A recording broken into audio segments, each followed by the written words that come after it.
Les saluda la profesora Lucila Chalco Portilla de Ramos, especialista en ciencias sociales.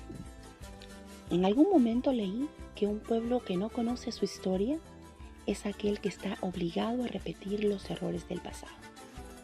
Considero que esa expresión tiene mucho de cierto. En esta ocasión estamos reunidos para analizar cuáles fueron los aciertos y desaciertos que desarrolló una de las más importantes civilizaciones del Perú precolombino. Nos referimos a la civilización Chavín.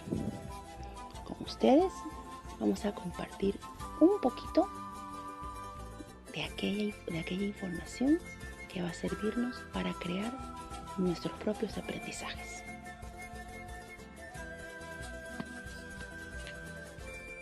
Hemos oído hablar en numerosas ocasiones de la cultura chavín. El principal investigador de esta cultura y su descubridor fue Julio César Tello Rojas.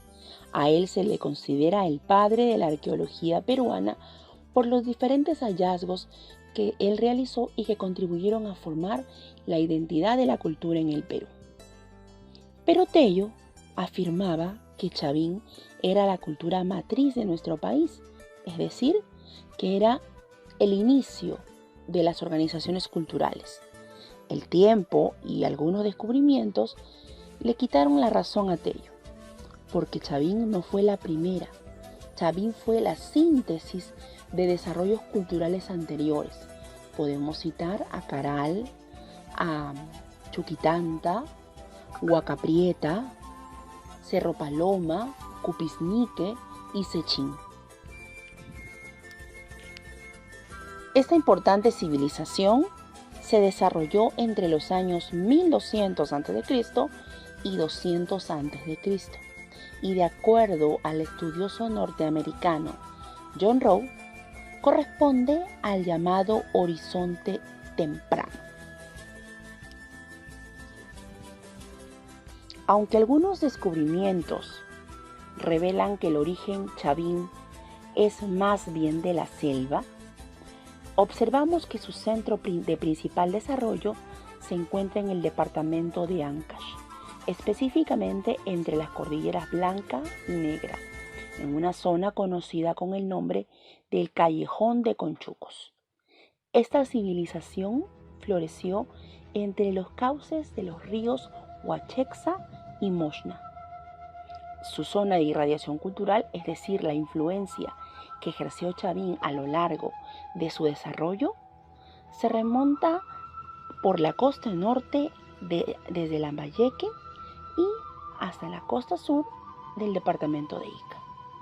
En el caso de la zona de la sierra, la influencia chavín se extendería desde Cajamarca hasta Ayacucho. Como hemos afirmado anteriormente, el desarrollo chavín giraba en torno a la religiosidad. ¿Qué significa esto? Significa que aquellos que dirigían el culto a la llamada trilogía andina, formada por el felino, representado siempre por un puma, al ofidio, representado generalmente por las serpientes, y a las aves, representadas por el majestuoso cóndor de los Andes, eran los que manejaban el poder. ¿Quiénes eran estas personas? Muy bien, los sacerdotes. No era el típico sacerdote que conocemos en el mundo occidental, no. El sacerdote chavín ejercía también el poder político y el poder militar. Podemos observar en la imagen cómo es que lucía un sacerdote de la época chavín.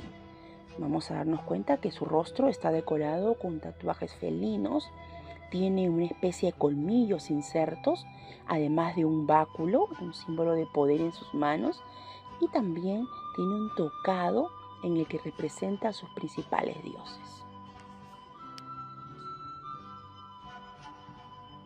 Pero, ¿a qué se debió que esta cultura destacase más que otros desarrollos regionales que se encontraban a su alrededor? ¿Y cómo es que Chavín finalmente logró absorberlos? Chavín destacó por un gran manejo de la religión. Como sabemos, ellos eran, al igual que la mayoría de las culturas de la antigüedad, una cultura politeísta. ¿Qué significa esto? Muy bien, que adoraban a varios dioses. Si observamos en la imagen, tenemos a un personaje de la divinidad Chavin. Vemos que no es muy bonito ni muy agradable. Si observamos bien, encontraremos rasgos feroces, colmillos, garras, serpientes, símbolo de la fuerza y que podían atemorizar a la población. Esto, unido al gran dominio del conocimiento astronómico, es decir, al conocimiento de la posición de los astros y a la forma en la que estos podían influir en la producción y la agricultura, convirtió a Chavin en el pueblo más importante del horizonte temprano del desarrollo peruano. Como dijimos, el sacerdote era un personaje con muchos conocimientos, con el poder para dirigir la religión, con los conocimientos necesarios para controlar el movimiento de los astros y también para predecir las épocas buenas para la siembra y la cosecha. Obviamente que se esperaba que ese poder que manejaba el sacerdote y que lo hacía dirigir la religión en base a sus conocimientos de astronomía, terminase en traducirse en el bienestar de la población. Recuerden que hemos dicho que él utiliza todo aquello que sabe, pero además constantemente se cultiva. El sacerdote también era un experto en medicina y ciencias, además de tener grandes conocimientos sobre hidráulica para determinar la construcción de canales de regadío, de acueductos y de reservorios. También participaba al momento del diseño de los complejos arquitectónicos y de la elaboración de los materiales para poder decorar los diferentes templos que se encontraban en la región. Esos conocimientos arquitectónicos que manejaban los sacerdotes podemos observarlos en esta construcción del templo antiguo o viejo del complejo Chavin de Huántar. Si nos damos cuenta, vamos a encontrar construcciones en las que se usaban figuras geométricas. Observen bien, ¿qué figuras reconocen? Muy bien, están los cuadriláteros, los altares circulares, las construcciones trapezoidales o con forma de pirámides truncas. Muy bien, los pisos aplanados. Así es. Todo esto era dirigido por los arquitectos Chavin en plena coordinación con los sacerdotes. Además, como les decía hace un momento, las paredes del templo y el interior de las galerías estaban decoradas con imágenes que definitivamente eran aterradoras. Se puede destacar las cabezas clavas, que si bien tenían características antropomorfas, o sea, humanas, estaban marcadas por algunos diseños de tipo felínico. Recuerden, eran como los guardianes del templo. Observamos en el templo viejo, además, la figura principal, el protagonista de este templo. ¿A quién nos referimos? Así es, a una pieza que no se puede mover del templo porque la han puesto de tal manera que sea la columna central del altar mayor. Estamos hablando del lanzón monolítico, en la que observamos al famoso Dios sonriente, la divinidad más importante de la primera fase del desarrollo Chavin. Vamos a entrar al templo viejo Chavin de Huántar. Quiero que observen bien estas imágenes. ¿Qué reconocemos en ellas? En la primera y en la segunda observamos pasadizos. En la tercera imagen vemos a una persona como que estuviera gritando o asustando. Y en la cuarta vemos la imagen de un felino furioso. ¿Qué relación tienen estas imágenes? Muy sencilla. Que cuando los sacerdotes veían que se avecinaba una rebelión y que su poder podía estar en peligro, Hablaban de grandes desastres naturales y que la única forma de acallar la ira de los dioses era realizarles sacrificios humanos. Seleccionaban entonces en el pueblo a los supuestos rebeldes y los conducían por las galerías subterráneas del templo. Mientras esto ocurría y la población estaba reunida en las explanadas, es decir, fuera del templo, se podían escuchar sonidos terribles, sonidos como si fueran rugidos de felinos furiosos. ¿Qué era esto? Efectivamente, los dioses estaban muy molestos. No, les cuento un secreto. Lo que en realidad ocurría es que la construcción de estos pasadizos terminaba en una especie de bocatomas, o sea, conexiones con el exterior, que daban paso a el famoso secreto de la ira chavín. ¿Quieren conocerlo? Veamos la siguiente imagen. ¿Recuerdas que en la anterior imagen hablábamos acerca del sonido que parecía un rugido? Y que no era un rugido felínico, sino un rugido del agua. Pues así es. Las galerías subterráneas estaban construidas de tal forma que estaban rodeadas de canales de agua que tenían entradas desde la superficie. Y al mover una especie de compuertas dejaban pasar también el aire. La mezcla de aire y agua producía sonidos que se dispersaban por todos los pasadizos del templo e incluso salían para la explanada. De esta manera las personas realmente estaban convencidas de que los dioses estaban esperando feroces el sacrificio que se les iba a ofrecer. Otra de las piezas escultóricas chavín que nos muestra la grandeza de esta civilización y el manejo de la religión sobre todas las esferas de la sociedad es el obelisco Tello. Allí se observa a una especie de caimanes en posición de enfrentamiento, rodeados de otros seres como felinos, aves y serpientes. Sí, otra vez la trilogía chavín.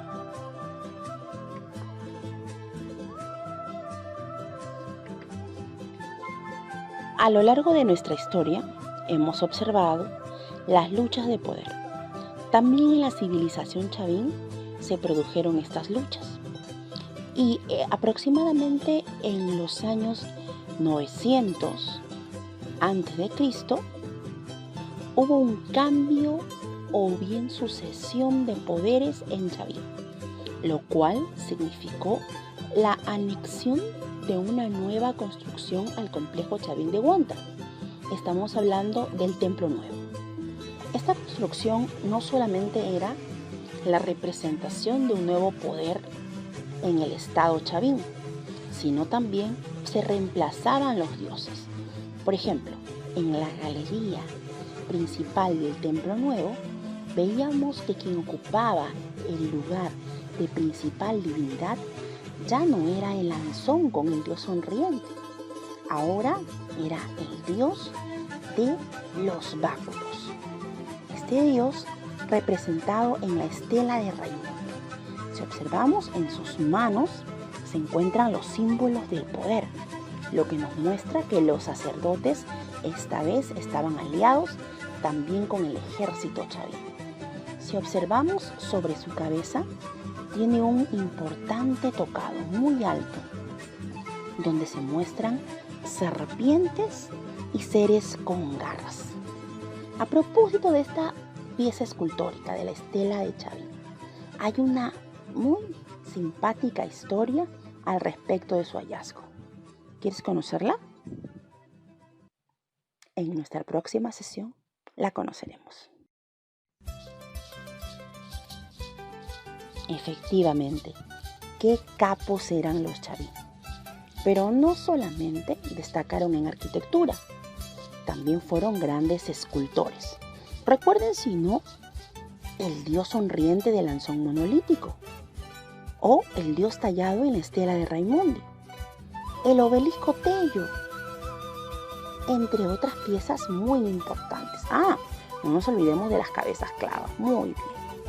También fueron grandes tejedores. Podemos observar que en sus textiles se repiten también los motivos religiosos y que ensalzaban a la nobleza. Y precisamente los tejidos más decorados, los tejidos más creativos, eran usados por esa élite sacerdotal. En el centro podemos observar también una pieza de la cerámica Chavín. Los Chavín destacaron porque sistematizaron la cerámica. ¿Qué es la cerámica? La cerámica es el arte de modelar una pieza en arcilla y llevarla a cocción a horno. Ellos desarrollaron esta técnica con gran eficiencia. Podemos observar características de la cerámica Chavín en esta pieza. Vayamos primero a la forma. ¿Qué forma tenía? Si lo observan, nos recuerda a un fruto que ellos utilizaban mucho para su consumo y que hasta ahora se utiliza para preparar ricos guisos y una deliciosa mazamorra. Exacto, la calabaza. La pieza que observamos es calabaciforme, es decir, tiene forma esférica, forma imitando a una calabaza. Tiene también un asa, la famosa asa gollete, y la terminación en un pico para permitir el paso de los líquidos, porque era una pieza destinada a contener líquidos en este caso. Si seguimos mirando, vemos que la base es plana para permitir que se posicione sobre algunas superficies y mantenga el equilibrio. También vamos a darnos cuenta de los diseños. Vuelven a repetirse las imágenes religiosas. Como reafirmamos que la religión tenía un papel importantísimo en esta sociedad, ¿verdad? Vamos a ver allí a uno de los dioses. Seguramente ustedes lo reconocen. Así es, el dios sonriente. Y la coloración de la cerámica Chavín era principalmente al inicio de color negro. Luego mantuvieron la monocromía. Esto significa que las piezas eran de un solo color.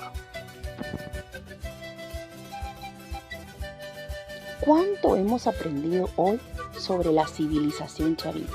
Hemos hablado sobre su descubrimiento a manos de Julio César Tello. Hemos hablado de la importancia de la religión para esta sociedad, del papel que cumplían los sacerdotes en la misma. Hemos hablado de su gran manejo de la agricultura, de la hidráulica, de la astronomía, de las artes. Hemos hablado precisamente dentro de las artes del gran desarrollo de la arquitectura, de la escultura, de la cerámica, de la textilería. Pero también hay una expresión y una canción que dice que todo tiene su final. Y a Chavín también le llegó su final. Aproximadamente entre los años 700 a 500 a.C., estas luchas de poder entre los sacerdotes empezaron a dañar el estado teocrático Chavín. Esto de la mano con la aparición de fenómenos climáticos, como por ejemplo se habla de un gran fenómeno del Niño que azotó toda la región norte de nuestro país. Entonces la población que antes se creía a salvo bajo la protección de sus dioses, vio o cuestionó que esos no eran tan poderosos, ya que habían permitido que una desgracia como esa se sumiera sobre sus pueblos. Entonces muchos de ellos empezaron a migrar o simplemente ya no estuvieron sometidos al poder de los sacerdotes. Esto dio origen a que se produzca el surgimiento de reinos menores, a los que conocemos como culturas del intermedio temprano. Bueno, pero ese es otro tema.